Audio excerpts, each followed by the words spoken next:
Episode 3 of the new Disney Plus series, MCU series, Hawkeye, came out last week. And let's just say, it's not getting any better. Welcome to the newest episode of SDW. Super Dario World!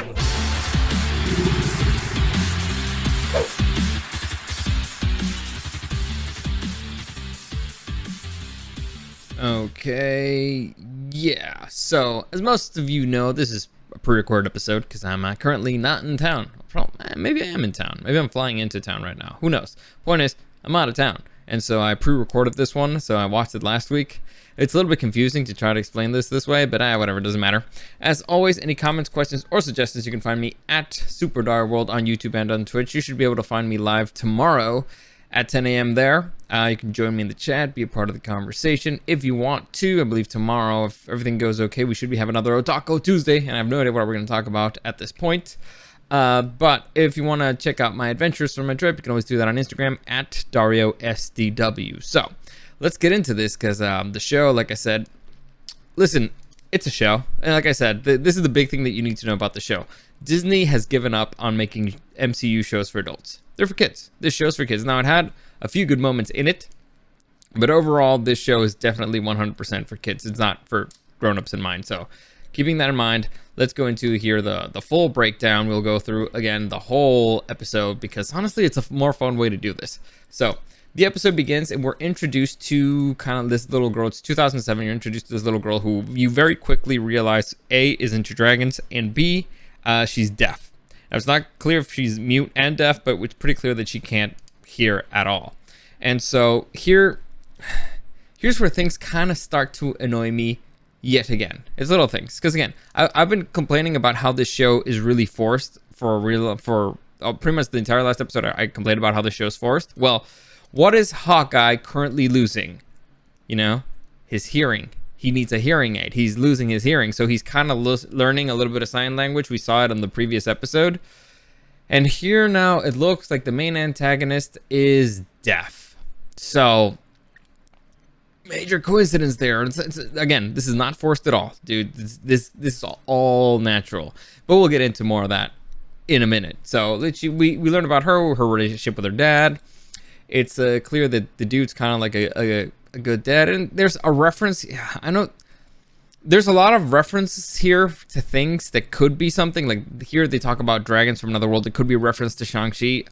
I'm not gonna get into any of that stuff because I'm only judging on things that we actually have confirmed on the show or in the MCU. So I'm not gonna go into all that stuff because, again, also this character is a character in Marvel Comics and does have a power, but it's not confirmed here. So again, I'm not touching any of that stuff. So you get to see her relationship with her dad and how things are different and how he thinks she can be better for being different. And we see also that she doesn't have a leg. She doesn't have a right leg. She uses a prosthetic. And she's in karate. And we see her using her karate skills to beat up a kid who's way bigger than her, right? Then we see her, on the ring training. And you can see that she's also a badass. So she knows how to fight. Now, they're doing a really weird thing about how her being deaf gives her like a kind of advantage. I don't see it. Like they're trying to give it like the Daredevil thing. Like, oh, well, he doesn't have his eyesight, so his other senses are heightened. Losing your hearing is a really big deal for awareness. For example, because right now, let's say I can only see the things that are in front of me, so it's limited here. Your hearing is a 360 thing. You can hear things from anywhere. It's a wider range. I could hear things that are behind a wall. So I could understand how enhanced hearing could be an advantage. Enhanced eyesight for a sniper, sure, definitely. But for a hand-to-hand combatant, let's just say I don't see it. But whatever. They're trying to do this thing. That's the push they're going for. Okay, good luck. Also, there's something about not threatening about somebody just trying to be scary with sign language. It just doesn't work unless you go like, I don't know. To me, it's not a good thing to do with a villain, but all right, because it makes them naturally not scary. But whatever, doesn't matter, I guess. Next, we get to see the scene where Ronan is basically killing everybody with the tracksuit gang, and it turns out that the dad was part of the tracksuit gang, and he gets killed too, and she's just 1 second too late from getting in there and saving him and stopping Ronan. So that's how she knows that Ronan was. You remember last episode when I asked the question, like, well, I mean, if he killed everybody in that organization, well, how is it that anybody else here cares? It turns out that she cares because she was there. Now, how did she know it was Ronan? It's not exactly clear, because, well, we'll get into that in a second. Next, we see the death of Dad. It's really sad, and this brings us to the situation where Hawkeye and Kate, you know, they're imprisoned, they're captured. This is kind of annoying, but all right, whatever. So they're captured. They're having a dumb conversation. Again, the tracksuit gang is a bunch of clowns. They should be the clown gang, but whatever. They are the bros. The bros are a bunch of clowns. One bros has an issue with his girlfriend because the girlfriend took his tickets to go see Imagine Dragons, and he really loves Imagine Dragons. By the way, I don't understand why a Russian mob is being led by a girl who I believe she's a Native American, when it looks like everybody else is Russian. But okay, I mean, all right. I mean, it happens, I guess. Gangs work that way. Gangs are not, well, all right, whatever, doesn't matter. Meritocracy, gangs could be a meritocracy. Anyway, so this funny conversation happens or whatever, and then we're introduced to, you know, the bad guy. I believe her name is Echo, if I'm not mistaken. And so Echo immediately sees that Jeremy Renner, that Hawkeye has a device on his ear to help him hear. So she releases him so that she cuts right now he's taped up on the front, so she cuts the tape from his hands so that he can sign language. Now again, at this point, we believe that she knows he's a superhero. He's a badass, and she just, you know, released him, but whatever. So, oh, sorry, wrong button. So she cuts something loose, and Jeremy Renner then explains, like, oh, I'm sorry. Hawkeye then explains that, like, yeah, I only do like a little bit. So she gets pissed off, and she tells him very specifically that you rely too much on technology and that you'd be better without it. So now we can see she's basically telegraphing where the storyline for Hawkeye is, and I can pretty much almost guarantee you that Hawkeye at the end of the season is going to be like, you know what? I don't need this thing. I can almost guarantee it. We'll see. We'll see how forced this show really is. Anyway, so here's the thing. And here's the thing. Again, this show's not forced at all. Hawkeye was taped up front. She sees that he has a device in his ear, so she releases his hand so he can do sign language. Why? She has an interpreter. I don't think they really need the whole thing, but whatever. And then they tape him up in the back. Now, why would they tape him up in the back? Well, because that way he could release himself without anybody seeing. Again, this show's not forced at all. It's not forced at all, because if he had his hands up front, the other guys could see, well, what's he trying to do back there? Well, what's he doing? He's releasing himself. But if he does it in the back, then they can't see it. Again, it's pathetic. It's pathetic how forced this show is. But whatever, let's move on. Maybe this leads somewhere. So they're having this conversation where Hawkeye's basically trying to explain, like, yeah, you know, this chick, she's not related. You can see she's clearly not Ronan. I mean, look at her. She's a kid. And the other girl just refuses to believe him. Listen, I don't know why or how she can tell that he's lying, because he's lying for certain things. And he also, oh, by the way, Hawkeye also says that, oh yeah, Ronan's dead. Black Widow killed her. And the other girl's like, I don't believe you. How convenient. The guy you say that we're looking for is dead, and the person who killed him is also dead. Like, what did he... It's really annoying, because it's like, all right, well, what do you want me to say? Like, why would I lie to you? Or, what do you want me to prove here? I don't get it, but whatever. So the girl starts, again, here, behind him, you can see him. He starts cutting up the tape. Whatever. It's so annoying. So the girl's pissed, and she starts kind of like beating up on Kate, which makes Hawkeye, you know, show that he's escaped, and he starts running. He runs away, right? And he's pursued by absolutely everybody, and he's sneaking around, and it's this fun little playing fun little game of hide and seek. And now everybody has guns again, by the way. So he's sneaking around. He decides to go up top, and he's basically runs into Echo, and they start this fight. Now Echo kicks him in the head, which makes him lose the earpiece, and she breaks the earpiece, pretty much, right? And so Hawkeye's getting his ass kicked by this girl. And here's the thing about this particular fight, Let me see. The fight goes, let's see. All right, let's say it starts around here, 10, 20, 30, like about 40 seconds that they're fighting each other, right? In all this time, none of the other goons show up. In fact, you don't even hear them. Like, it's just those two fighting. Now, if they would have done something where the goons come and they're looking and they show them like, oh yeah, or root for the guy, what, or for the boss, okay, because they think she can take them. Again, this is superhero. But I'd be like, all right, maybe. But they're pretending like what? They don't know what's happening. Like, or it's almost like the director forgot that they were there. You know, they were literally like right next to him, like a few feet. I'm pretty sure that they could run a few feet in 30 seconds and, you know, go there and pile on Hawkeye and help the boss. Pretty sure that, in fact, you know what? I'm pretty sure they could aim their guns and shoot him from 30 feet away. But whatever. Again, stupid. Bad directing, bad choreography in that sense. But the fighting was fine. Then we get to see Hawkeye gets his bow back, and he and Echo start getting into a fight. And here Hawkeye has the advantage, and because again he's an archer, and he throws an arrow, manages to impale her, you know, without killing her for reasons. I don't know why, but he impales her with the arrow, and then uses the arrow to release Kate. And so he starts kicking ass and taking names with his bow and arrow, while Kate takes on a guy whose name I don't remember. I don't remember right now. Zach. I'm gonna call him Zach just for clarity reasons. Anyway, so as Hawkeye takes down everybody, and then they decide to run away, they steal a car, and here we learn that Kate doesn't know how to drive. I mean, I guess rich girl in New York, you don't need to know how to drive, I guess. Although they never introduced a driver here. Well, whatever, it doesn't matter. So they steal a car and they run, and this is actually a pretty fun scene. You know, they're doing a chase scene, but it's the cameras inside. I'm not exactly sure how they shot this. I've been trying to figure it out, like, because did they actually have the actors driving? I don't think so. This seems kind of risky. And was it made with green screen? This is really high quality if it's made with green screen. I'm not exactly sure how they did it, but the chase scene is fun. And for some reason, they gave Kate a whole bunch of random arrows. And again, this goes against things that we already know.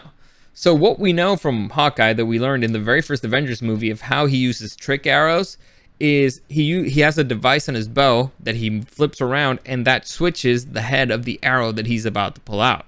We know this because we've seen it.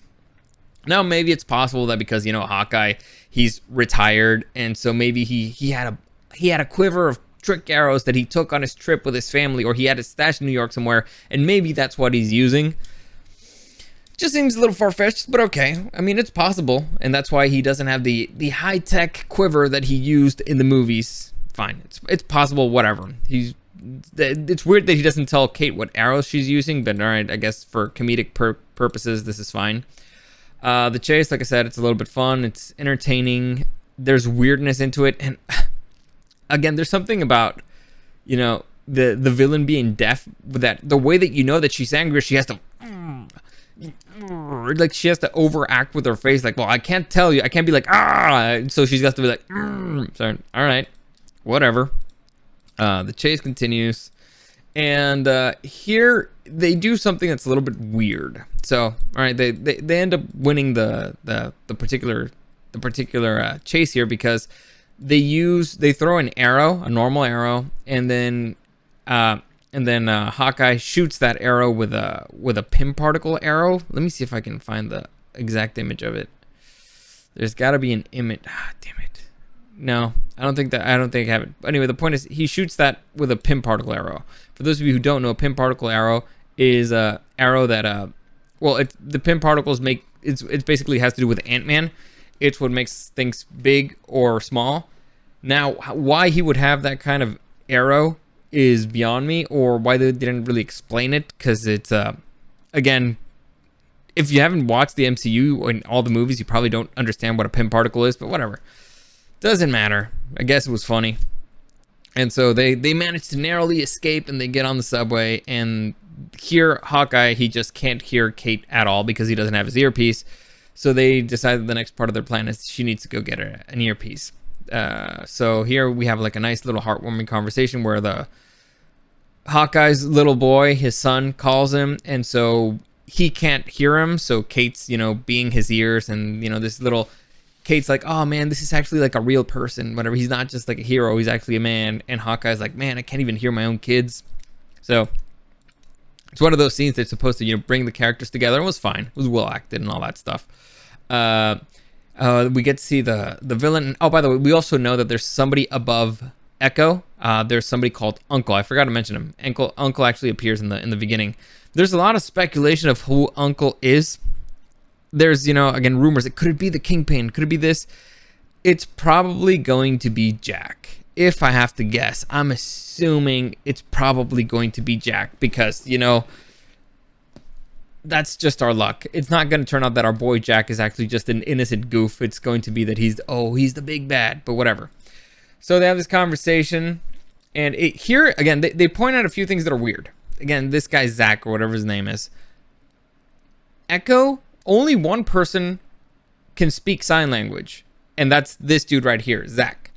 So, and again, Echo's not Russian.